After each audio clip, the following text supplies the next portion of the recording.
तत्तुल्यं रामनामवरानने श्रीराम राम रामेति रमे रामे मनोरमे सहस्रनाम तत्तुल्यं रामनामवरानने श्रीराम राम रामेति रमे रामे मनोरमे सहस्रनाम तत्तुल्यं रामनामवरानने श्रीराम राम रामेति रमे रामे मनोरमे सहस्रनाम तत्तुल्यं रामनामवरानने श्रीराम राम रामेति रमे रामे मनोरमे सहस्रनाम तत्तुल्यं रामनाम కార్యక్రమం రెండవసారి మా ఇంట్లో జరుగుతున్నది. అంతేకాకుండా ఈరోజు చాలా విశేషమైన రోజు. మాఘమాసం నెలపరంగా చాలా పవిత్రమైన నెల ఈ మాఘమాసము. తర్వాత ఈరోజు సంకటహార చతుర్థి, వినాయకునికి ప్రీతికరమైన రోజు. ఈ సంకటహార చతుర్థి సందర్భంగా మా ఇంట్లో మా ఆయన పిల్లలు సంకటహార వ్రతాన్ని ఆచరిస్తూ ఉపవాసం కూడా ఉంటారు.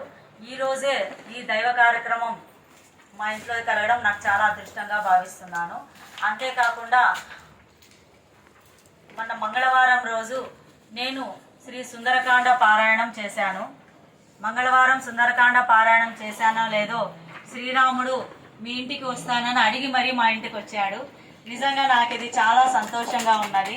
శ్రీరాముని కృప ఈ విధంగా నా పైన చూపిస్తున్నాడని భావిస్తూ ఉన్నాను. మామూలుగానే ఇంతకు ముందు అంటే దాదాపు ఒక 2 ఏళ్ల క్రితం ఆదివారము అంటే ఒక సోమవారం దినంగా మనం పరిగణించేవాళ్ళం. ఇప్పుడు లేటుగా లేయడం, ఏముందిలే సండేలే లేటుగా లేద్దాం, నిదానంగా స్నానాలు చేద్దాం, నిదానంగా రెడీ అవుదాం అనే ఒక అపోహ ఉన్నింది.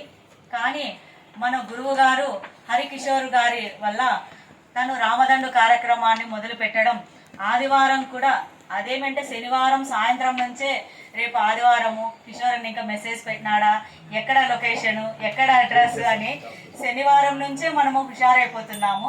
నిజం చెప్పాలి అని అంటే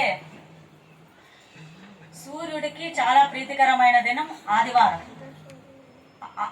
ఇంతకు ముందు మన పెద్దవాళ్ళు ఆదివారము త్వరగా లేచి సూర్యునికి అర్ఘ్యం వదిలి చాలా పూజా కార్యక్రమాలు నిర్వహించేవాళ్ళు.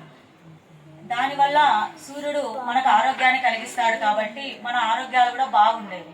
బ్రిటిష్ వారు వచ్చి మన వ్యవహారాలను ఆచరణ విధానాలను మార్చివేశారు. ఎందుకు అని అంటే మనం ఇంత ఆరోగ్యంగా ఇంత బలిష్టంగా ఉండడం వారికి నచ్చలేదు.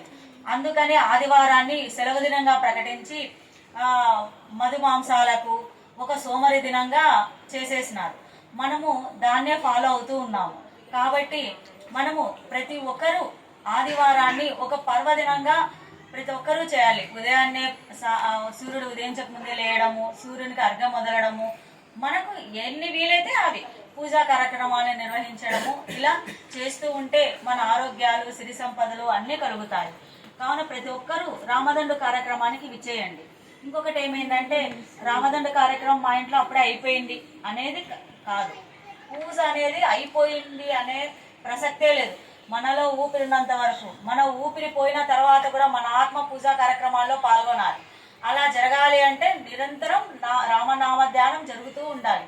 అతి తొందరగా మోక్షం ఇచ్చేది అతి సరళమైన నామం ఏమి అని అంటే శ్రీరామనామం. అందుకే ఈశ్వరుడు పార్వతీదేవికి చెప్పినాడు, శ్రీరామ రామ రామేతి రమే రమే మనోరమే సహస్రనామ తత్తుల్యం రామనామవరాననే. ఈ నామము ఎవరైతే 3 సార్లు జపిస్తారో వాళ్ళకి విష్ణు సహస్రనామ స్తోత్రం చేసినంత ఫలితం కలగాలి అనేసి చెప్పినాడు. ఇప్పుడు రోజుకు విష్ణు సహస్రనామ పారాయణం చేయాలంటే కనీసం అంటే స్పీడ్గా చదివే వాళ్ళకు 3/4 గంట పడుతుంది, స్లోగా చదివే వాళ్ళకి గంట పైన పడుతుంది. ఇప్పుడున్న వ్యవహారిక కార్యక్రమంలో గంట సేపు మనం విష్ణు సహస్రనామం చదవడానికి రోజు మనకు సమయం కుదరకపోవచ్చు. అలాంటి వాళ్ళు ప్రతి ఒక్కరూ శ్రీరామ రామ రామేతి తారకనామ మంత్రాన్ని 3 సార్లన్నా జపించి మన జన్మ దండం నందించుకుంటూ ఉందాం. జై శ్రీరామ్, జై శ్రీరామ్, జై శ్రీరామ్, జై శ్రీరామ్, జై శ్రీరామ్, జై శ్రీరామ్, జై శ్రీరామ్, జై శ్రీరామ్, జై